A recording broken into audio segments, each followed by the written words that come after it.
ছাত্রদলের কমিটি নিয়ে দিনভর উত্তেজনা, শিক্ষার সুষ্ঠু পরিবেশ চায় বৈষম্য বিরোধী ছাত্র আন্দোলন। ভারতের উচিত সীমান্ত হত্যা বন্ধ করা, সিলেটে মির্জা ফখরুল। 48 ঘণ্টার মধ্যে জনপ্রশাসন সংস্কার কমিশন চেয়ারম্যানের পদত্যাগের আলটিমেটাম।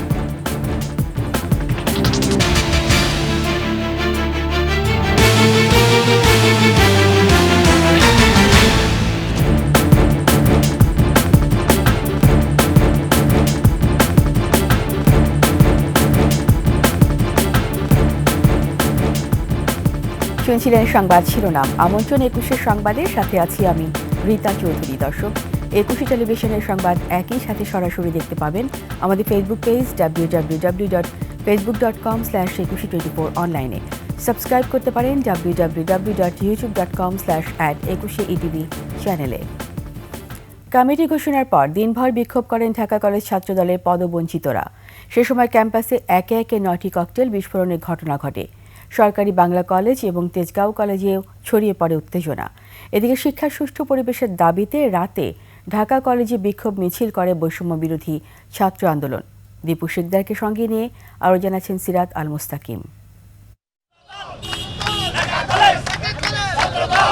কমিটি ঘোষণাকে কেন্দ্র করে মঙ্গলবার রাত থেকেই শুরু হয় এই উত্তেজনা। বুধবার দুপুরে কলেজের সামনে মিরপুর সড়কের এক পাশ বন্ধ করে চলে বিক্ষোভ। কুশপুতুল দাহ করা হয় কেন্দ্রীয় ছাত্রদলের সভাপতি এবং সাধারণ সম্পাদকের। বঞ্চিতদের অভিযোগ, পকেট কমিটি করেছেন তারা। কমিটিটা ভাই কমিটি হয়েছে। আমাদের তারেক রহমান যখন রাষ্ট্র নিয়ে কথা বলে তখন আমরা উদ্গ্রীব হয়ে থাকি যে তিনি কখন দেশে আসবে, রাষ্ট্রের ক্ষমতাটা কখন হাতে নেবে।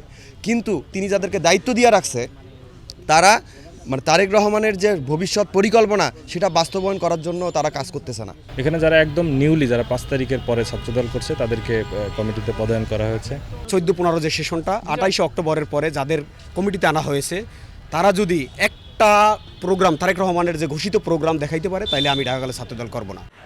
আধা ঘন্টা পর অবরোধ তুলে নিলেও বিক্ষোভ চলতে থাকে ক্যাম্পাসে। তাদের অভিযোগ, যারা বিগত সরকারের নির্যাতনের শিকার হয়েছেন কমিটিতে স্থান পাননি তাদের কেউই। কমিটিতে দীর্ঘদিন যারা রাজপথে ছিল, আন্দোলন সংগ্রামে ছিল, কারা নির্যাতিত ছিল, গুলিবিদ্ধ ছিল, তাদেরকে পদায়ন করা হয় নাই। আমরা এই কমিটি অবাঞ্ছিত ঘোষণা করছি। তারা সাধারণ ছাত্রদের সেন্টিমেন্ট বুঝে না বা সাধারণ ছাত্রদের সাথে তাদের কোনো নাই, গ্যাপ আছে, বিশাল গ্যাপ। নেতৃত্ব জায়গা থেকে এই যে হতাশ করেছে আমাদেরকে পরিচয়। আমরা তো ভাই টাকা পয়সা চাই না, আমরা চাই আমাদের পরিচয়। এটা দিয়ে আমরা শহীদ জিয়ার যে গড়া দল, আমরা এটার পতাকা উত্তোলন করে ধরে রাখতে চাই। এদিকে রাতে ঢাকা কলেজে বিক্ষোভ মিছিল করে বৈষম্য বিরোধী ছাত্র আন্দোলন। এ সময় সমন্বয়করা বলেন, ছাত্রদলের দুই পক্ষের মধ্যের বিরোধে ক্যাম্পাসে শিক্ষার পরিবেশ নষ্ট হচ্ছে। কোনো একটি দলের রাজনীতিকে কেন্দ্র করে সেখানে নাশকতা তৈরি হবে, সেটা সাধারণ শিক্ষার্থীদের বিপক্ষে যাবে, সেটা আমরা বৈষম্য বিরোধী ছাত্র আন্দোলন কখনোই চাইব না, আমরা মেনে নিব না। আমরা চাই না আপনাদেরকে অনুসরণ করে অন্যান্য ক্রিয়াশীল সংগঠনগুলো এই অপরাজনীতিতে জড়িয়ে পড়ুক। এর আগে নবগঠিত কমিটি বিলুপ্তের দাবিতে বিক্ষোভ হয়েছে তিতুমির কলেজেও। সেখানেও ঘটে ককটেল বিস্ফোরণ। বাংলা এবং তেজগাঁও কলেজেও পদবঞ্চিতদের মধ্যে দেখা যায় উত্তেজনা। মঙ্গলবার দুপুরে ঢাকা মহানগরের 4টি ইউনিট, জগন্নাথ বিশ্ববিদ্যালয়, ঢাকা কলেজ, তিতুমির কলেজ সহ ছাত্রদলের মোট 11টি ইউনিটে কমিটি ঘোষণা করে কেন্দ্রীয় কমিটি। সিরাত আল মুস্তাকিম, 21 television, Dhaka. BNP chairperson Khaleda জিয়ার উন্নত চিকিৎসার জন্য বিদেশ যাওয়ার সব প্রস্তুতি সম্পন্ন। জানুয়ারি প্রথমার্ধে লন্ডন যেতে পারেন সাবেক এই প্রধানমন্ত্রী। তার ব্যক্তিগত চিকিৎসক আল মামুন জানান, হজরত শাহজালাল বিমানবন্দর থেকে এয়ার অ্যাম্বুলেন্স দিয়ে রওনা হবেন বেগম খালেদা জিয়া। তার 15 সফর সঙ্গীর মধ্যে রয়েছেন ছেলে আরাফাত রহমান কোকোর স্ত্রী সৈয়দা শর্মিলা রহমান, ব্যক্তিগত চিকিৎসক doctor AZM Zahid Hossain, doctor Enamul Haque Chowdhury ও বিএনপি নেতা তাবিদ মোহাম্মদ আওয়াল।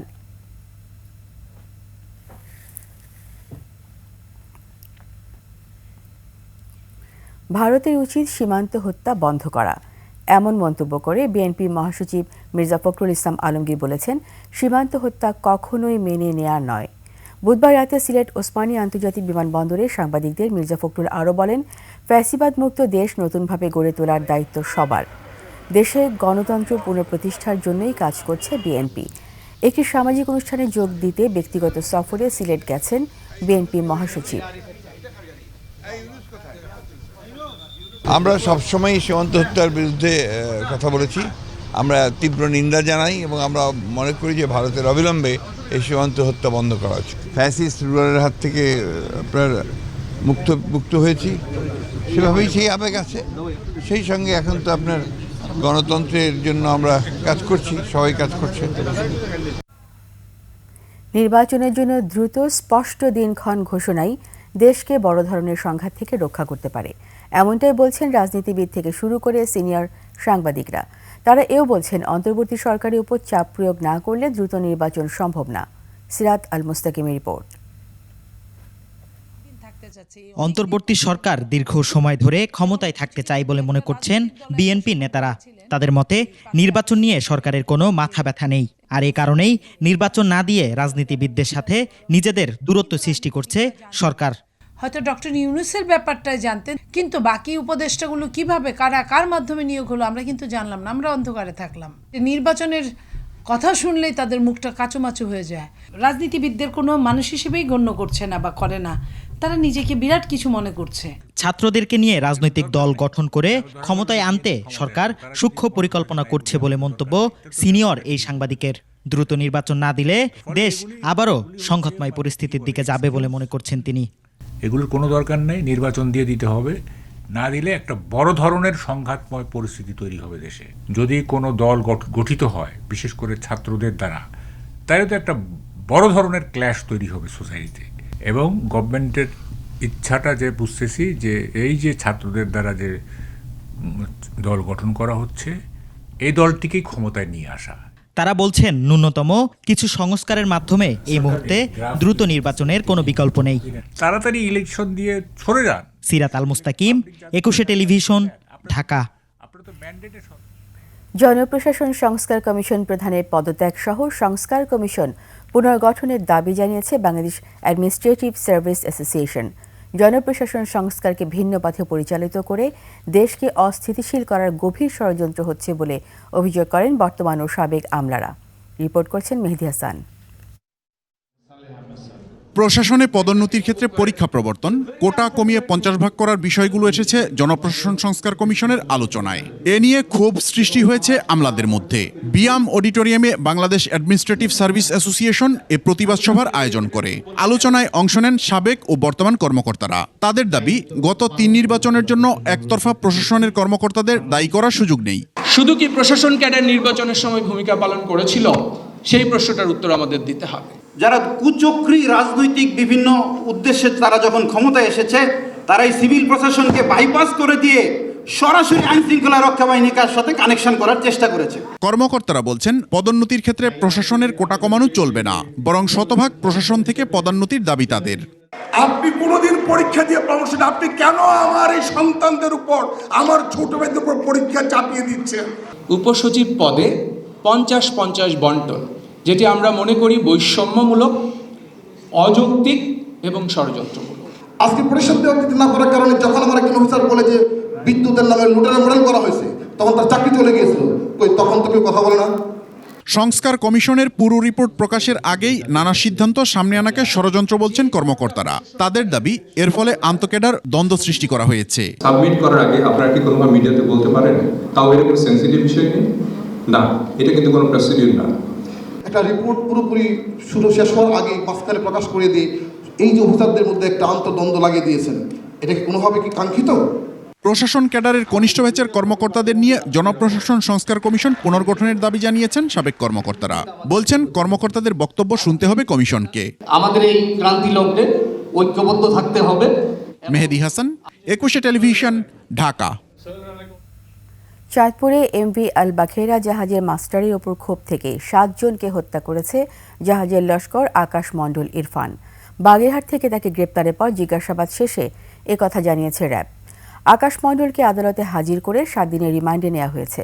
প্রতিনিধিদের পাঠানো তথ্যচিত্রে ইউসুফ হাসান নাইমের ডেস্ক রিপোর্ট। গত সোমবার মেঘনা নদীর মাঝেরঘাট এলাকায় সারবাহী জাহাজ এমভি আল বাখেরা থেকে 7 জনের গলাকাটা মরদেহ উদ্ধার করে কোস্টগার্ড। ঘটনার পর সেখানে আহত অবস্থায় জাহাজের কর্মচারী জুয়েলকে হাসপাতালে নেওয়া হয়।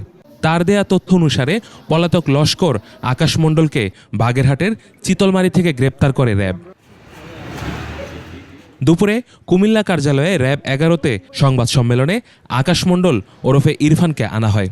র্যাব জানায় আকাশ মণ্ডল গত 8 মাস ধরে এমবি বাখেরা জাহাজে চাকরি করেন। দীর্ঘদিন ধরে বেতন না পাওয়া ও দুর্ব্যবহারের ক্ষোভ থেকে জাহাজের মাস্টার গোলাম কিবরিয়া সহ সবাইকে ঘুমের ওষুধ খাইয়ে হত্যা করে। তার মূল ক্ষোভ ছিল মূলত মাস্টারের ওপর, এবং মাস্টারের ওপর এই ক্ষোভ থেকেই তিনি পূর্ব পরিকল্পনা করে মাস্টারকে হত্যা করে পরবর্তীতে সে পলায়নের পথ বেছে নেওয়ার উদ্দেশ্যে যখন গমন করবে তখন তার কাছে মনে হয় জাহাজের অন্যান্য সদস্যরা তার ব্যাপারে তথ্য দিলে সে পুনরায় ধৃত হতে পারে। হত্যাকাণ্ডে ব্যবহৃত ঘুমের ওষুধ, ব্যাগ, রক্তমাখা জিন্সের প্যান্ট ও গ্লাভস উদ্ধার করে RAB.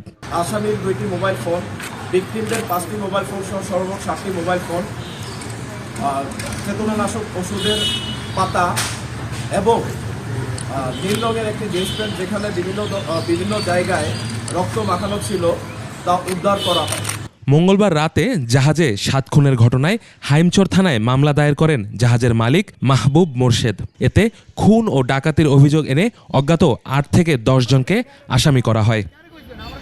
Yusuf Hasan Naim, desk report, 21 television.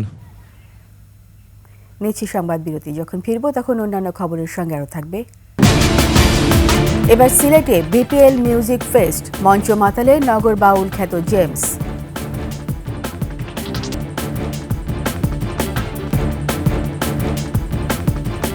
আবার আমন্ত্রণ 21 সংবাদে।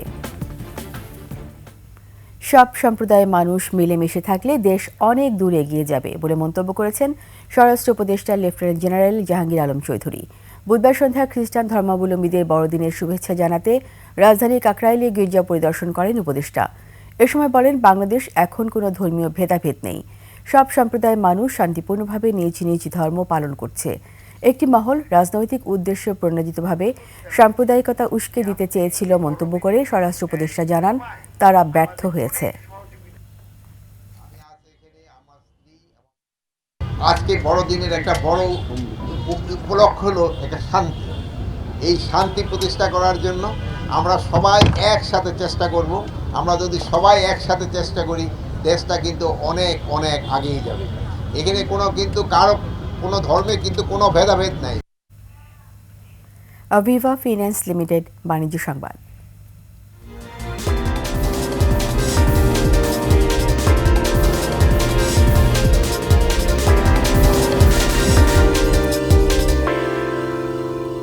সিরাজগঞ্জের বেলকুচি সুবর্ণসারায় ক্যাভার্ড ভ্যান থেকে 110 পাউন্ডে 75 ব্যাগ ভারতীয় বন্ডের সুতা জব্দ করেছে পুলিশ। বুধবার রাত 9টার দিকে পুলিশ অভিযান চালিয়ে এসব সুতা আটক করে। পুলিশ ও স্থানীয়রা জানায়, দীর্ঘদিন ধরে শুল্কমুক্ত সুবিধায় ভারত থেকে আনা বিভিন্ন ধরনের সুতা গার্মেন্টে ব্যবহার না করে একটি চক্র গোপনে বাজারজাত করত। সিরাজগঞ্জ সহ দেশের বিভিন্ন তাঁত শিল্পে সেটি বিক্রি করে লক্ষ কোটি টাকা কর ফাঁকি দিয়ে আসছিল।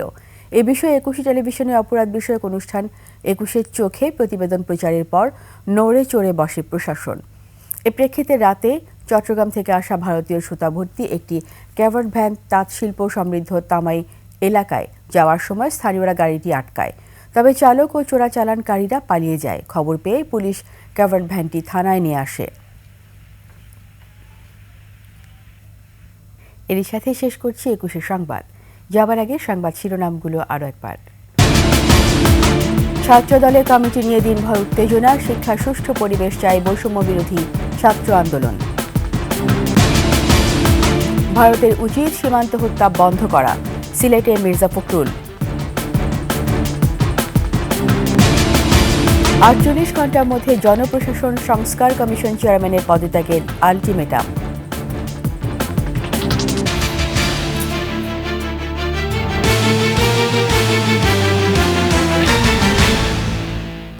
সবশেষ সংবাদ জানতে ডায়াল করুন 2021 নম্বরে আর ভিজিট করুন 21-tv.com ওয়েবসাইটে। ফেসবুকে ভিজিট করতে পারেন www.facebook.com/2124 অনলাইনে। সাবস্ক্রাইব করতে পারেন www.youtube.com/@21etv চ্যানেলে। এতক্ষণ সঙ্গে থাকার জন্য সবাইকে ধন্যবাদ। পরবর্তী সংবাদ দেখার আমন্ত্রণ রইল। 21-এর সাথেই থাকুন।